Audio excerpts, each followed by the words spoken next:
Gênesis capítulo 7, do versículo 1 até o 6. Nós vamos ler um breve relato, uma breve parte da história de Noé.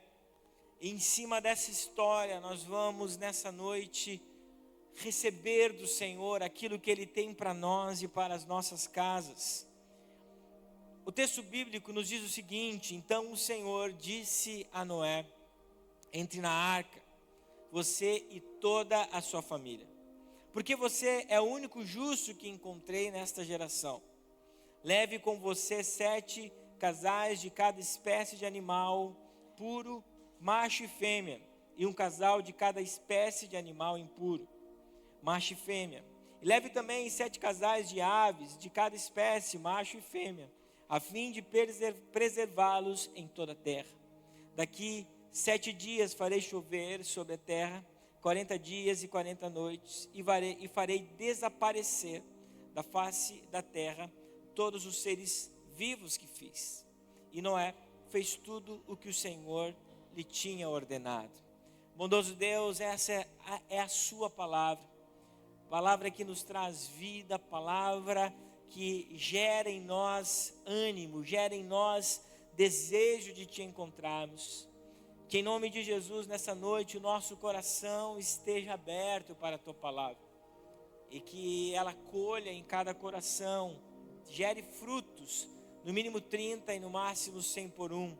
Tudo que tenta nessa noite roubar a semente dos nossos corações, nós repreendemos e rejeitamos em nome de Jesus. Igreja, hoje nós damos início a um tempo de propósito e de busca ao Senhor.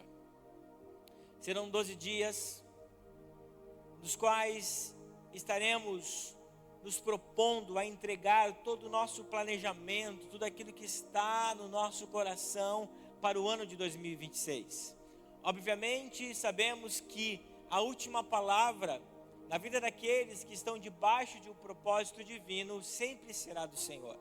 Isso quer dizer que muitas coisas que nós vamos pedir, nós não vamos receber.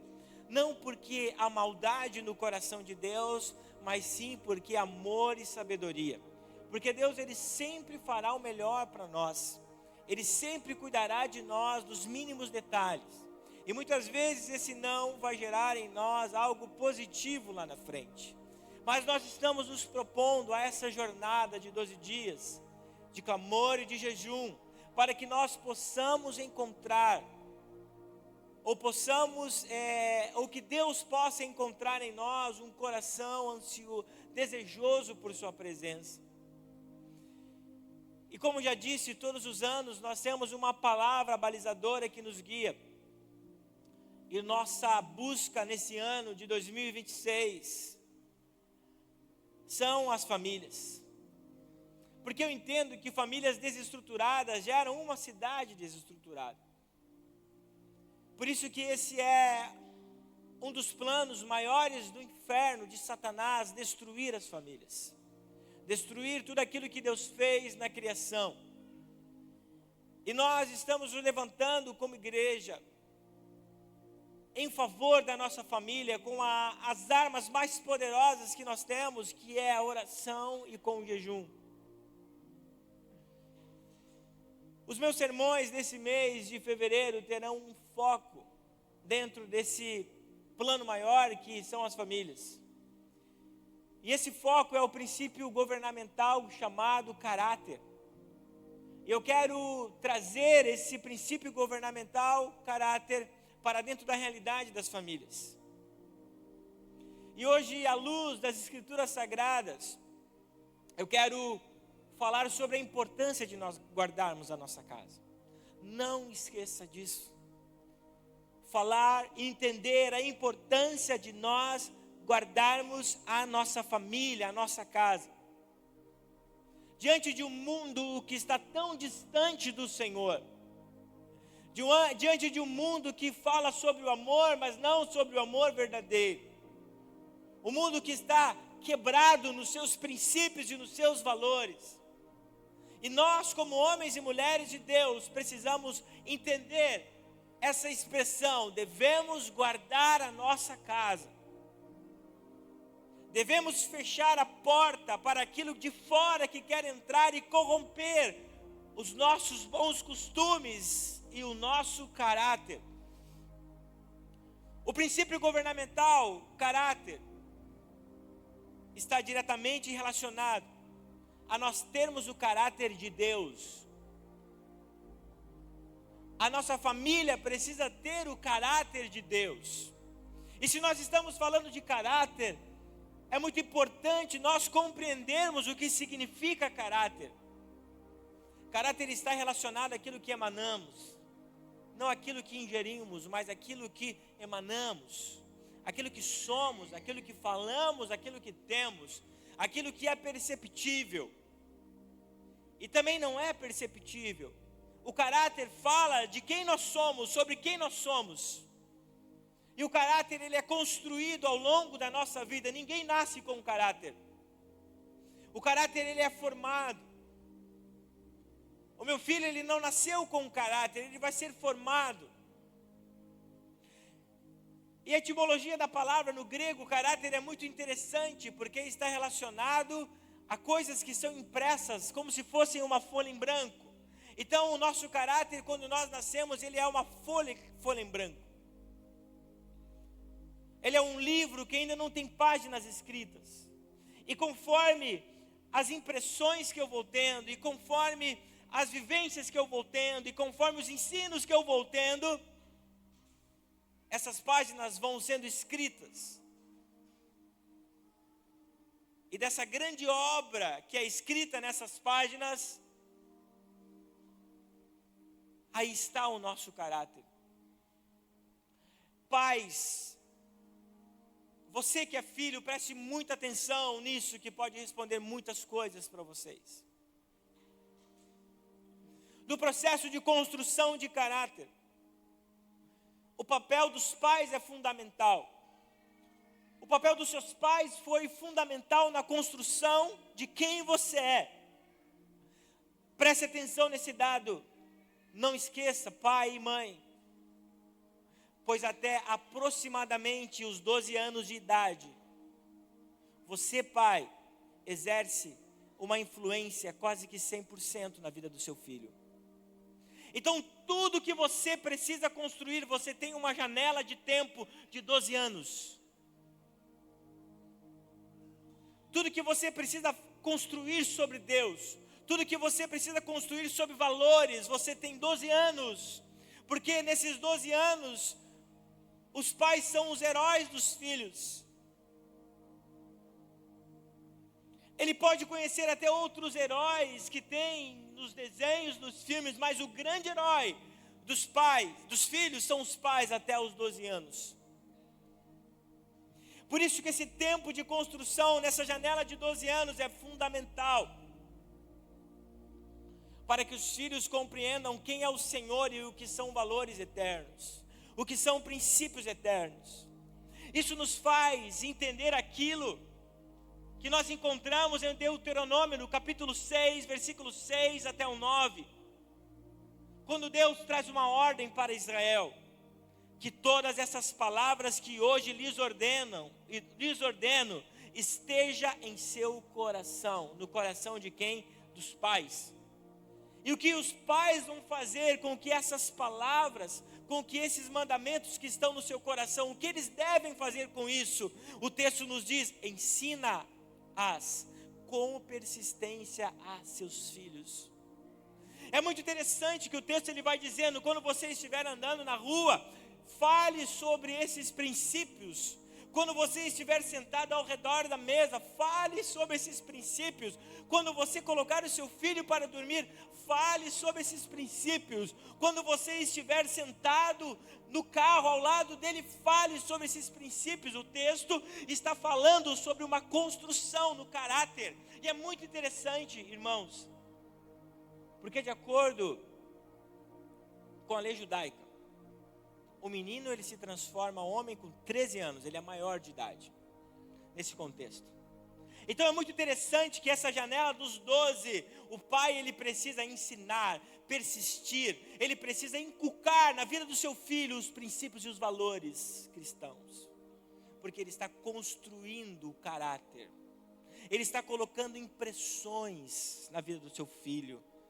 Tudo o que você faz, prega. Nesse tempo, do 0 até os 12 anos, é como se você pregasse por osmose. Ele presta atenção não nas suas palavras, mas no que você faz. Porque muitas vezes a sua palavra, ela pode entrar em contradição às suas atitudes. Então, o caráter, ele precisa ser construído dentro da nossa casa. O caráter, ele precisa ser gerado através dos ensinamentos da palavra de Deus. E é muito interessante que o caráter, ele pode ser transformado através de Cristo. O novo nascimento nada mais é do que um novo nascimento na nossa alma e no nosso espírito e no nosso caráter. Tanto é que Paulo fala aos Coríntios, na segunda carta aos Coríntios, capítulo 5, versículo 17. Se alguém está em Cristo, ele é nova criatura. O caráter, ele é transformado. Paulo experimentou exatamente sobre isso. Paulo, ele era um perseguidor da igreja. E ele foi transformado na sua alma, no seu espírito. E o seu caráter ficou como o caráter de Deus. Então, a primeira pergunta que eu faço nessa noite: quais impressões nessa página chamado caráter que eu tenho na minha vida? E você que é pai, qual impressões você está gravando no livro do caráter dos seus filhos? Será que está em concordância com o caráter de Deus? Façamos o homem a nossa imagem e semelhança. Caráter. Não é corpo, é caráter.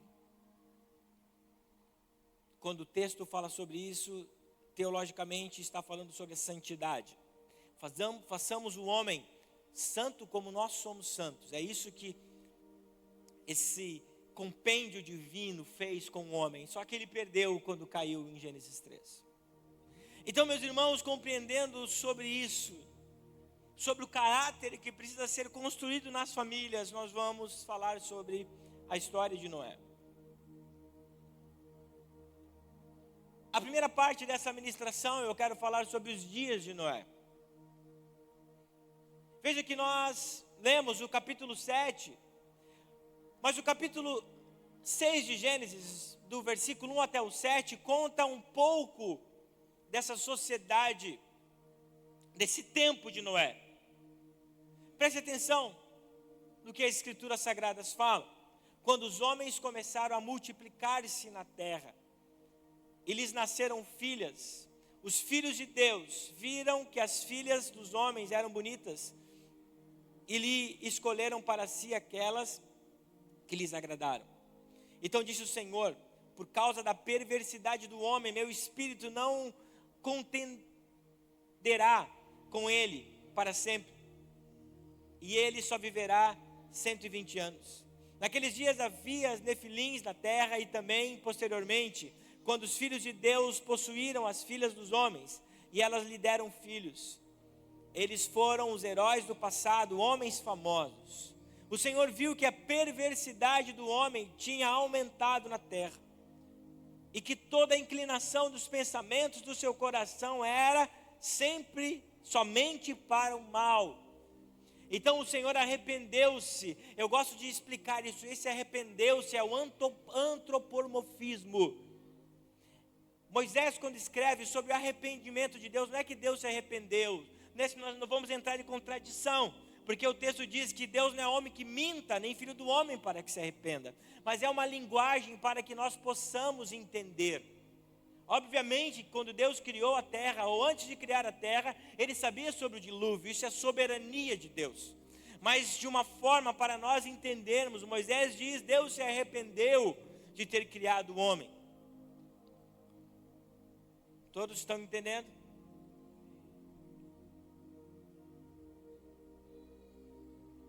O homem sobre a terra, e isso cortou-lhe o coração. Disse o Senhor: farei desaparecer da face da terra o homem que criei, os homens e também os animais grandes, os animais pequenos e as aves do céu, arrependendo-no de tê-los criado. A história de Noé e do dilúvio na cronologia bíblica surge cerca de 1.600 anos após Adão. São 1.600 anos do homem na terra. O capítulo 6 inicia falando sobre a maldade humana, revelando que havia grande perversidade no coração da humanidade.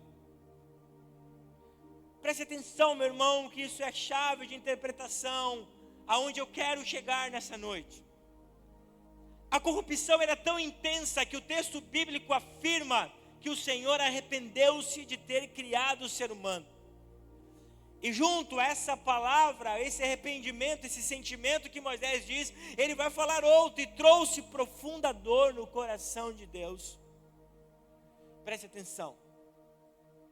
No sermão escatológico de Mateus 24, Jesus ele vai usar a seguinte expressão: como nos dias de Noé. Ao usar a comparação, Jesus refere-se à falta de vigilância e à ausência de temor que marcavam aqueles que eram contemporâneos a Noé. Preste atenção. Jesus em Mateus 24, se eu não me engano, 34 e 36, confere para mim, ele vai dizer o seguinte: como nos dias de Noé. Gênesis 24, 36. 24, versículo 36. Deixa quieto que não é. Não, é Mateus, minha filha. Eu falei Gênesis, o problema é meu. Eu que errei, não tem nada a ver com a Mariana. Só corta na edição essa parte. Mateus 24, 36. Coloca o 37. Como nos dias de Noé. Assim também será a vinda do Filho do Homem, versículo 38. Pois, como nos dias anteriores ao dilúvio, as pessoas comiam, bebiam, casavam-se e davam-se em casamento até no dia em que Noé entrou na arca. Pastor, qual o problema de comer? Qual o problema de dar-se em casamento? Qual o problema de beber? Nenhum. O problema está naquilo que Jesus fala antes, que as pessoas não estavam vigilantes. O texto está nos dizendo que as pessoas só se preocupavam com as coisas da terra. O texto está dizendo que as pessoas não se preocupavam em buscar a Deus nos dias de Noé. Eles só se preocupavam com o pecado, com a perversidade. E quando o homem se afasta de Deus, é extraído o pior que existe nele. Os dias de Noé eram maus porque os homens estavam afastados de Deus. O problema não era a comida, não era a bebida, mas era o coração perverso deles, porque eles se afastaram totalmente de Deus.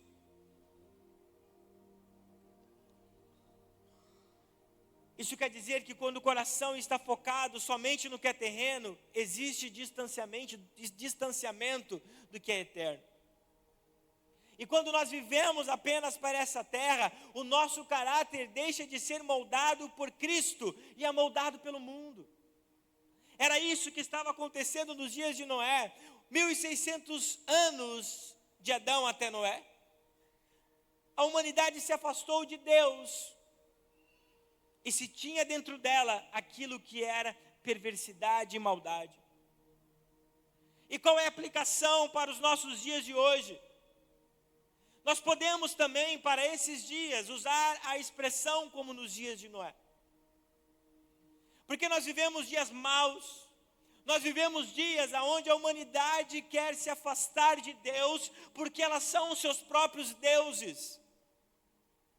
A humanidade aonde em si encontra uma verdade relativa, aonde para justificar erros, para justificar casamentos equivocados, Usam-se inúmeros argumentos, hoje são os dias de Noé.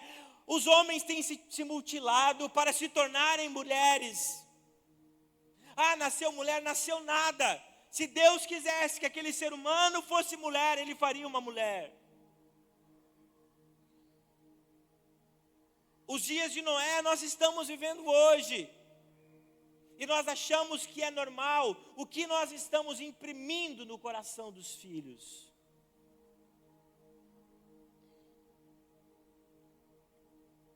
É quando nós abandonamos os princípios e vivemos a cultura.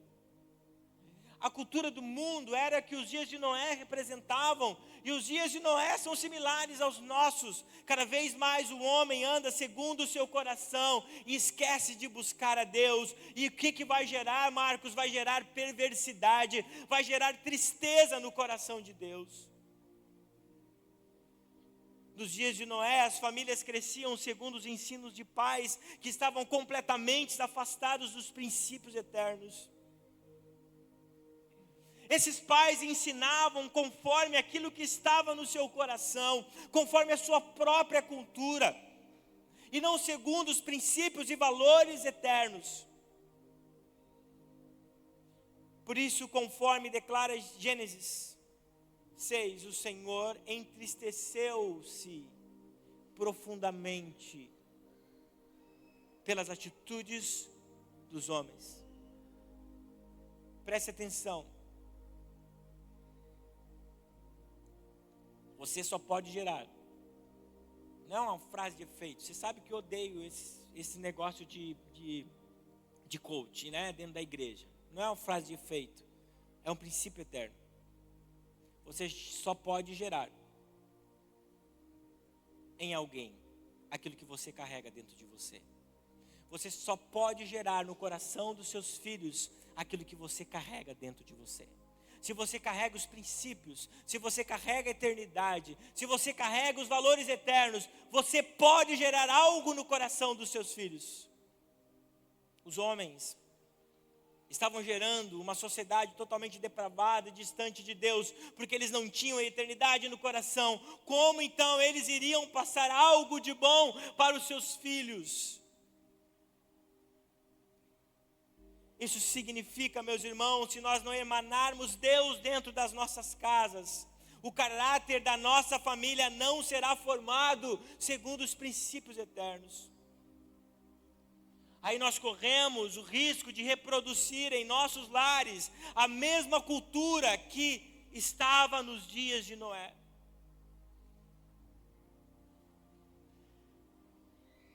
Esse é o perigo, meus irmãos, de nós não carregarmos a presença de Cristo em nossa vida. Se nós não carregarmos a presença de Cristo em nossa vida, o que nós vamos gerar dentro dos nossos lares? A solução para aquela geração foi Deus mandar o dilúvio.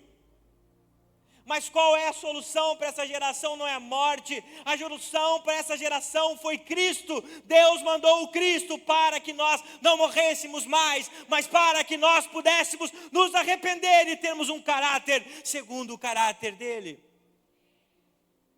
A solução de Deus não foi mais morte, mas foi vida eterna por intermédio de Cristo Jesus. O que nós precisamos buscar, o que nós precisamos viver nesses dias de Noé? Nós precisamos ser uma família com um caráter de Cristo que contrasta com o mundo. Gênesis capítulo 7, versículo 1, nós lemos essa narrativa. Então o Senhor disse a Noé: entra na arca, você e toda a sua família, porque você é o único justo que encontrei nesta geração. A narrativa de Gênesis, no capítulo 6, no versículo 9, enfatiza que em meio a uma geração corrompida, existia um homem e existia uma família que eram justos e íntegros. E sabe o que o texto destaca? Preste atenção. Que existia um homem e uma família justa naquele tempo. Isso fala um contraste, mostra um contraste. Que naquele tempo que era perverso, que naquele tempo onde todos não buscavam a Deus, existia um homem e uma família que eram íntegros e justos. A nossa família precisa contrastar nessa terra, aonde todos estão andando para distante ou estão indo para distante dos princípios. A nossa família precisa contrastar, precisa ser diferente, precisa ter os princípios e os valores eternos, assim como na geração de Noé, ele e a sua família eram diferentes. Isso nos mostra, meus irmãos, que é possível, mesmo vivendo em uma geração corrompida, nós e a nossa família não sermos moldados pelos padrões dessa era. Para mim, essa expressão de contraste que Moisés usa é incrível. Existia uma família justa em meio a uma geração perversa. As Escrituras Sagradas estão mostrando para nós, mostrando para você, que diz: como eu vou vencer, pastor, ensinando meu filho diante de tanta maldade? Eu tenho que ceder aos poucos. Você não tem que ceder 1 milímetro sequer, porque se você consagrou o seu filho ao Senhor, a sua casa é do Senhor e não é sua. Deus que vai conduzir todas as coisas. Seja firme. Em meio a uma geração perversa, existia um homem e uma família justa. O caráter de Noé e de sua família não foi determinado pela cultura que estava ao seu redor, mas foi determinado pelo relacionamento que ele tinha com Deus. Eu quero gerar 2 reflexões com você nesse trecho desse sermão. Preste atenção. Eu quero que você se pergunte: a minha família se parece com a geração atual ou ela se contrasta com ela? Como é a sua casa, meu irmão? Como é o seu relacionamento com a sua esposa? Como é a sua casa? Ela contrasta com o mundo ou ela é parecida com o mundo? Isso vai mostrar se nós estamos agradando a Deus, se nós estamos construindo caráter eterno, um caráter, princípios e valores eternos dentro da nossa casa ou não. Sabe por que Noé chamou a atenção de Deus? Porque ele não era igual à sua geração. Quem sabe você e a sua casa estão chamando a atenção do mundo por ser igual a essa geração, mas isso não chama a atenção de Deus. O que chama a atenção de Deus é quando existe um contraste, quando é diferente. Eu já falei para você a frase que a minha mãe falava muitas vezes para mim: ah, mãe, fulano de tal faz, ou todo mundo está fazendo. A minha mãe dizia: você não é todo mundo. Igreja, você não é todo mundo. Igreja, você não é do mundo. A sua família não é do mundo. Precisa contrastar, precisa ser diferente. Isso chamou a atenção de Deus. O caráter que havia em Noé era perceptível não apenas para Deus, mas para todos que estavam ao seu redor. Isso nos leva a uma segunda reflexão importante. As minhas atitudes revelam as pessoas que o caráter de Cristo está sendo formado em mim e na minha família. As atitudes que você tem para aqueles que te observam e que não são segundo o coração de Deus, tem demonstrado que o caráter de Cristo está sendo gerado dentro da sua casa. Demonstra que você é um bom chefe de família, que você é um bom marido. Demonstra que você é uma boa esposa. Demonstra que você é uma boa cuidadora do lar. Demonstra que você é um pai ou uma boa mãe.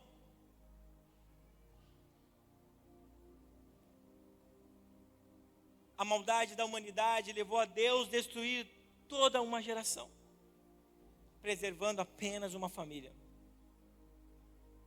que se destacava em justiça e integridade.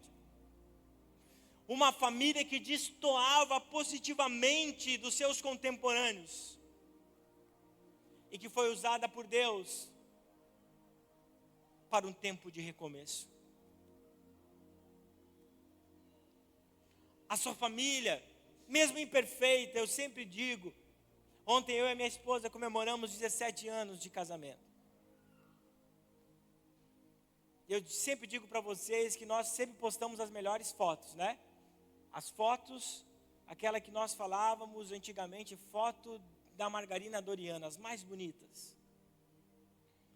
E daí todo mundo fala assim, nossa, eu quero ser igual a eles. Gente, a gente tira aquelas fotos, fazendo as melhores poses, trocando várias vezes de lugares, né? Quem sabe antes até discutimos, mas ali estamos bem. Eu usei a frase dizendo, não somos perfeitos. Não somos perfeitos. Temos algumas desavenças.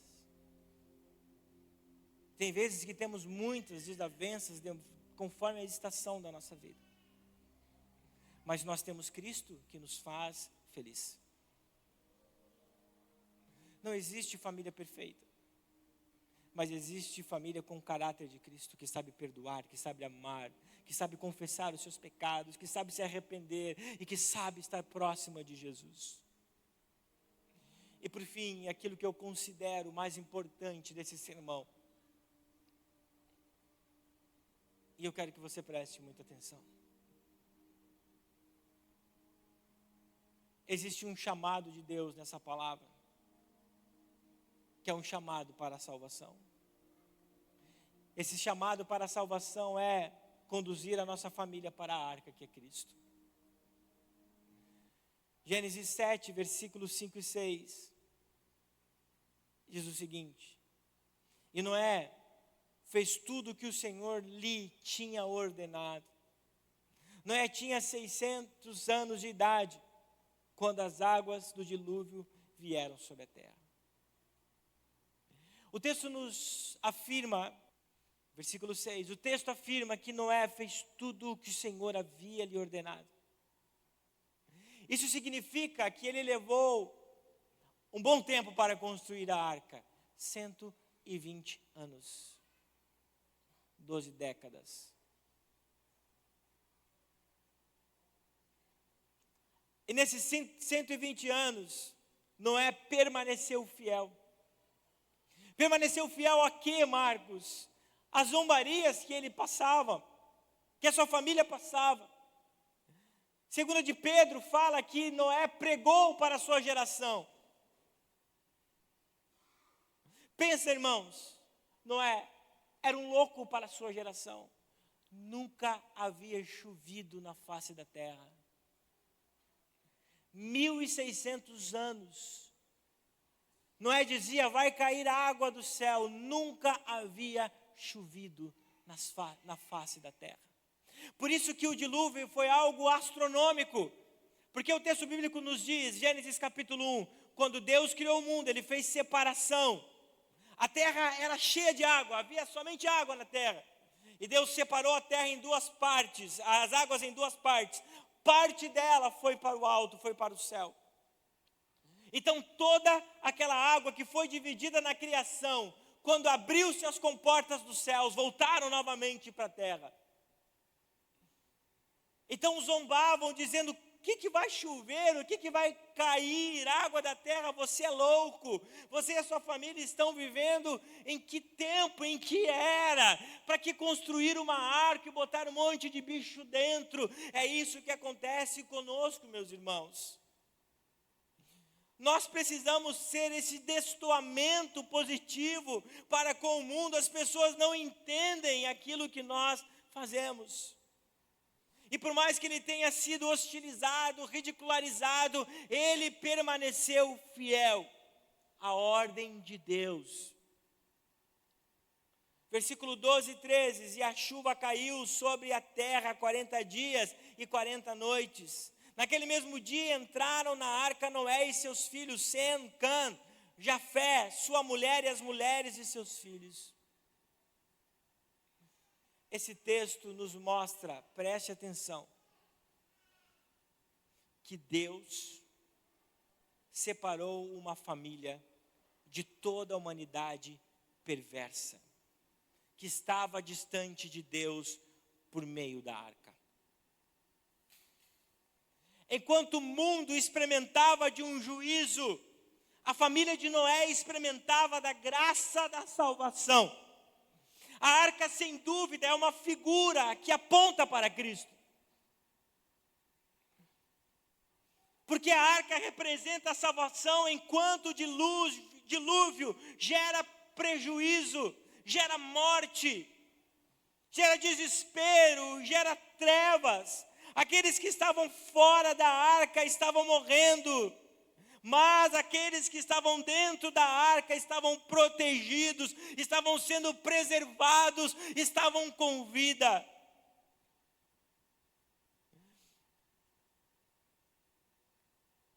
O texto vai nos dizer na frente que Noé fechou a porta da arca. Nós precisamos entrar por essa porta. Jesus é a porta. Nós precisamos fechar a porta da nossa casa para os intrusos desse mundo.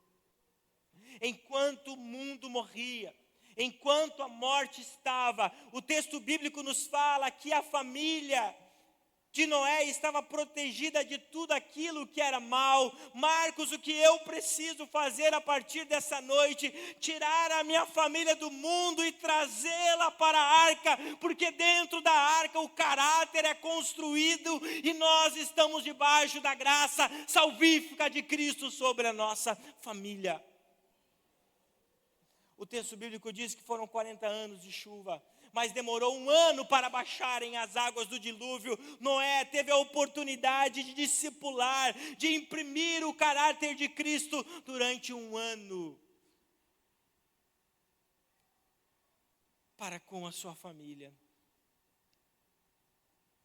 Nós estamos sendo convidados por Cristo nessa noite para nós entrarmos com a nossa família para dentro da arca. Nós estamos sendo convidados, homens, mulheres, líderes da sua casa, a ter esse tempo de cuidado com a nossa família. Nós precisamos fechar as portas da arca, as janelas da arca, para que nós não venhamos ver a morte, para que nós não venhamos ver a destruição, mas para que seja gerada em nós vida e vida eterna, enquanto nós estivermos nesse lugar de cuidado e de proteção de Deus. Toda uma geração morreu pelos seus pecados, morreu pela sua insubmissão a Deus. Mas aqueles que estavam dentro da arca foram protegidos. Aqueles que estavam dentro da arca foram cuidados pelo Senhor. O ministério pode subir. Arca significa, dentro do seu contexto,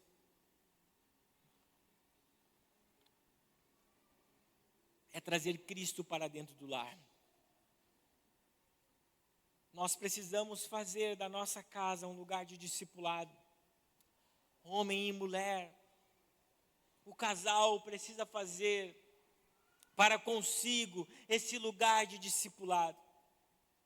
Pais, vocês precisam fazer da casa de vocês essa arca, aonde a presença de Cristo está, fazer esse tempo de discipulado.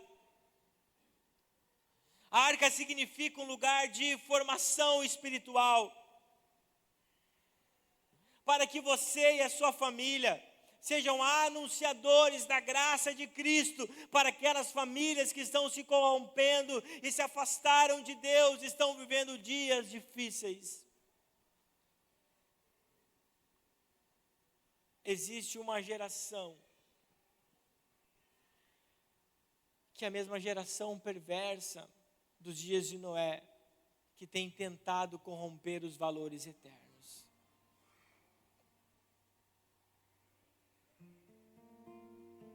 O Senhor não te chamou, meu irmão, para ser conivente. O Senhor não te chamou para você aceitar esses pecados. Noé Quem sabe existiam muitos homens bons nos dias de Noé, mas que eram coniventes com a cultura do mundo. Isso não agrada a Deus.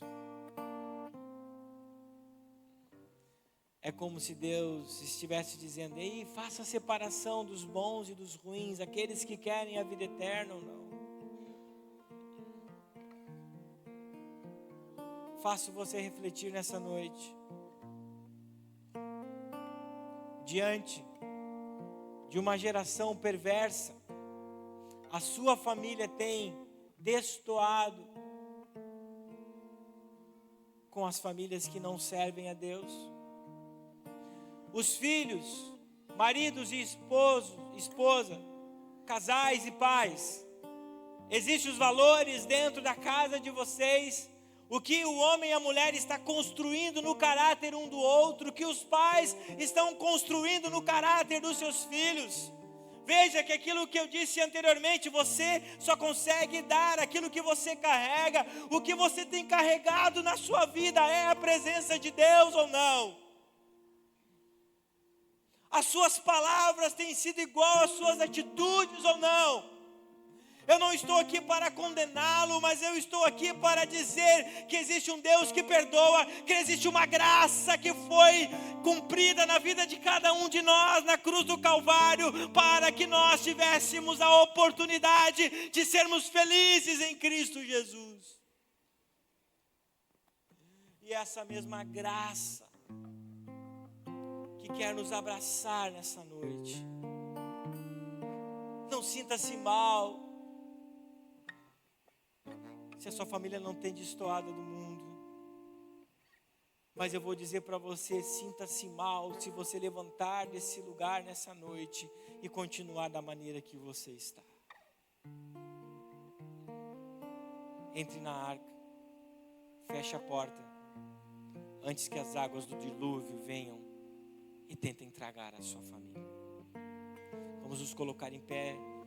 Enquanto nós adoramos, eu peço que você ore ao Senhor.